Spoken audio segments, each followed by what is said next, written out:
What is going on, everyone? Welcome into Big Time Football Talk.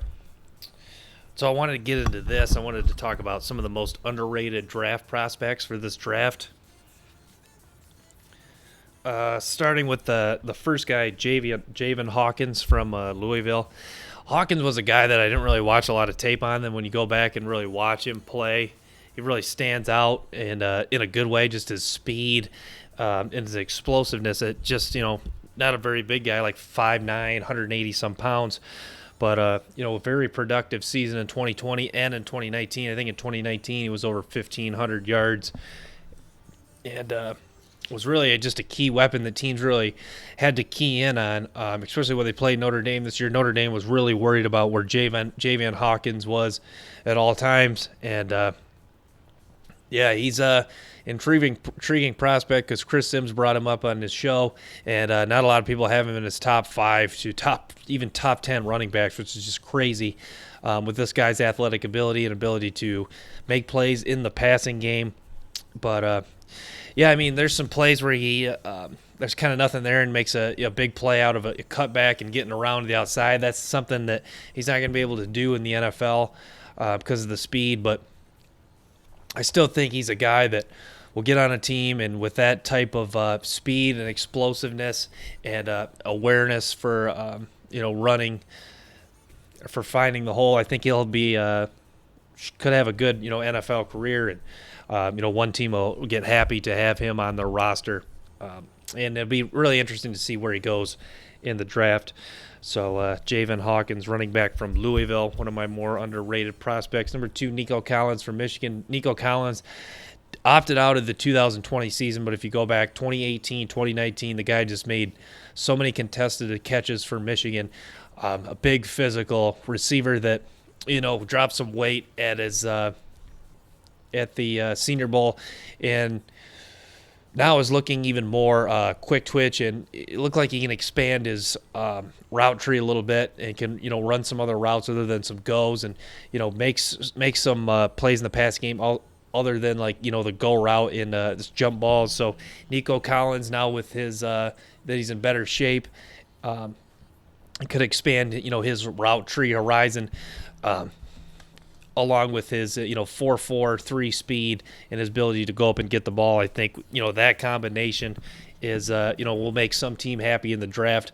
Most people don't have him going first or second round. I think you get him third or fourth round. He's a guy that potentially could have a high ceiling and be a big steal in the draft. So Nico Collins on the list. Amari Rodgers is such a good, just pure slot receiver. He's a little undersized, 5'10", 200 some pounds, but guy made so many plays for Clemson, and in a year where he really needed to step up as the main man in the wide receiver core, he sure did that for the Clemson Tigers. But, Amari Rodgers is just such a good route runner. He's so good at getting separation and just wins. At the Senior Bowl, he was winning one-on-one time after time, and that's what he did this year at Clemson. And, former 5-star recruit. And Amari Rodgers, like Nico Collins, guys I just keep harping on as, underrated wide receiver prospects. So, yeah. The next guy, Paulson Adebo. Paulson Adebo is a guy that I really don't understand why no one talks about more, because the guy is just – he's made one-hand interceptions. He makes plays on the ball. He's got length. Opted out of 2020, so you didn't really get to see what the production would have been this year. But in 2018, had an outstanding game against Justin Herbert in Oregon, and 2018, 2019 just made plays. He's got the length. Loves to come up and make hits, and is great against run support. And so Paulson Adebo, a guy that underrated at the corner position, underrated just overall in this draft. You don't see a lot of people, kind of like Hawkins, you don't see a lot of people even have him in the top 5 to 10 at his own position, which is just kind of crazy to me. So Paulson Adebo makes this list of most underrated guys. Watch for him later, probably 3rd to 5th round. If you get him later than the 5th round, that is just highway robbery, honestly. But would love to see what Paulson Adebo does in the NFL. And I haven't really heard about what he's done in the offseason. I'm sure he's staying in shape. I heard he's a pretty humble, good kid. from all accounts, but interesting to see what he did in the offseason, because I've seen a lot of interviews of guys like Rousseau, Jamar Chase that are staying in shape in the offseason. Be interesting to see what he did for the offseason and what he's kind of done to prep for the NFL draft. But nonetheless, Paul Sadievo, an underrated player in this draft class at the quarterback position, former Stanford Cardinal. Next guy, Dyami Brown, receiver from North Carolina. Now, if you talk to some people, some people are higher on Dyami Brown. Chris Sims and the guys at Pro Football Focus are high on Brown and know what his ability is in the wide receiver game, and his ability to, like Nico Collins, run the go route, make big plays deep, win the contested catches. A lot of NFL teams, I saw an interview, a lot of NFL teams were questioning why he was always on the left side, why he didn't run more route trees. And basically he just said, that's what the coaches wanted him to do. He excelled in that role. He can run some other routes and have success at that. So, that's what he told. He was just open, and he's confident in his ability to run other routes in the NFL and do a variety of different things other than just, staying on that left side of the formation and, just kind of running the go routes. But it was one of those things like he ran a lot of go routes and just kind of, did he did the stop and a lot of stop and goes because it was just working, and he was always toasting the guy in front of him. So, if it's not broke, don't fix it. And if you're burning the corner in front of you repeatedly on that route, why stop doing it? So Dyami Brown, wide receiver from North Carolina, makes the list. Another guy, Levi Onwuzurike.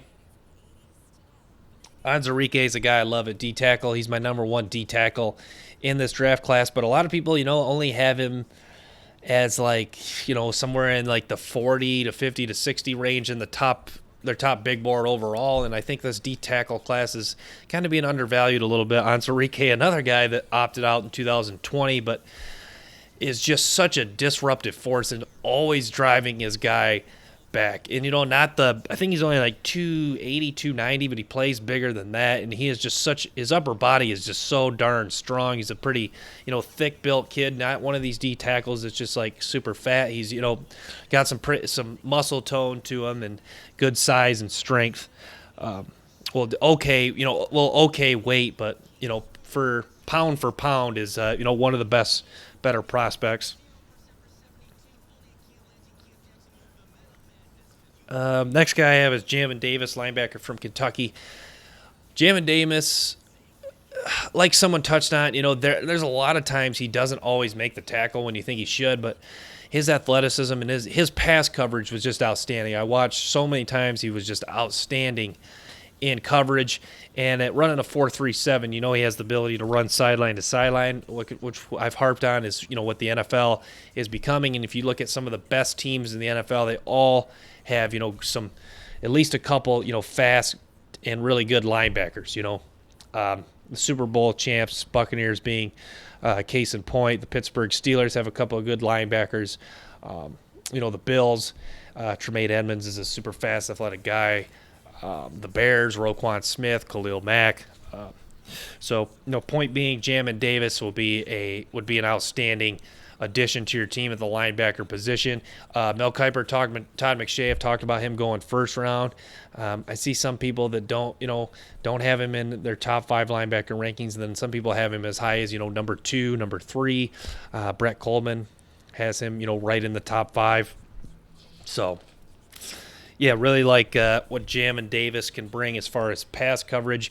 Stopping the run is a little bit of a concern, but Davis, his athleticism and his measurables are off the charts. So bottom line, he has a chance to be a pretty good linebacker in the National Football League and could be a steal in this draft if he slips later than the first round. Last 3 guys, Cam Mcgrone from Michigan. Mcgrone really played just one game fully healthy in 2020, but he's another guy that's so fast and plays so well sideline to sideline. Kind of like some guys like Owusu Carmoa, Jamar Davis, and Micah Parsons, just such a fast, great coverage linebacker and got good instincts. And 2019 he had some outstanding games for the Wolverines. Jamar Johnson, a guy who's really made a name for himself because of his good job or because of his great game against Justin Fields and kind of confusing Fields' reads and making a big play interception and being a big time player in that game. Tommy Togiai from Ohio State, a D tackle that 40 reps on the bench press and had a very disruptive, dominant game against Clemson in the Sugar Bowl. So those are guys to keep in mind when your NFL team's drafting. If it's past the first or second round, these guys are still on the board. These are guys to keep in mind as underrated sleepers. So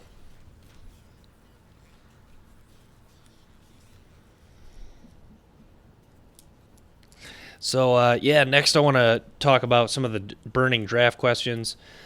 Wilson over Lawrence as the first overall pick. This would be quite the shock to people.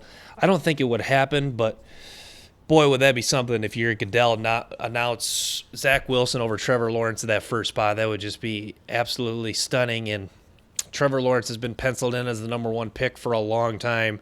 Urban Meyer hinted at that they're going in that direction. So this would be one of the craziest. It is a question, but it would be a crazy scenario if that happened.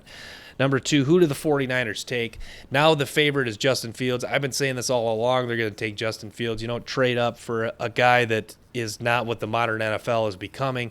Fields is a mobile, athletic guy that can improvise and make plays. Mac Jones is never going to be that guy, even though he has some pretty good pocket presence. He's not the most athletic guy, and he does not make plays and cannot throw on the run. Ability to throw on the run is so important to me and to the quarterback playing quarterback in the NFL position. Even though Mac Jones could be the system fit, like Colin Cowherd talked, maybe the other argument is maybe Shanahan wants a guy that just makes plays in that system and doesn't get into trouble. But the bottom line is Fields, in his high ceiling and his athleticism, make plays on the run would be the better pick. And you don't give up that much draft capital for a guy that's kind of becoming almost obsolete at the quarterback position. What does Atlanta do at 4? I think they should go Kyle Pitts and give Matt Ryan in this last, maybe hurrah for Matt Ryan, a chance at another high potent offense like they had back in 2016 when they made the Super Bowl run that came up just short. So I would take Kyle Pitts here, or, you could go Jamar Chase at wide receiver. But, Atlanta's interesting. They're obviously one of the teams rumored to possibly trade back. So that's another burning question, what the Atlanta Falcons do at the number 4 pick. Where does Justin Fields go? Like I talked, my opinion is I think he goes 3 to the 49ers. But it's such an interesting storyline to kind of dive deep in, because you've seen so many mock drafts have had him going to, some people have him going to the Patriots, some people have him going to the Broncos, some people even still think the Jets could take him at 2.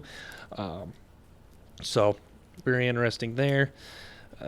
First non-quarterback off the board, that's a big storyline. Kyle Pitts, Micah Parsons, Penei Sewell, those are all guys in the mix for that. And then the first defensive player taken. Micah Parsons seems like the consensus name, but, I wouldn't put it past, Caleb Farley, Patrick Surtain, or, Jalen. I think Jalen Phillips is the best defensive player in the draft, but he's not getting as much love as far as top 10. And even, some people don't even have him going first round, which I think is absurd. Just the main question is the concussions. So, but, yeah. So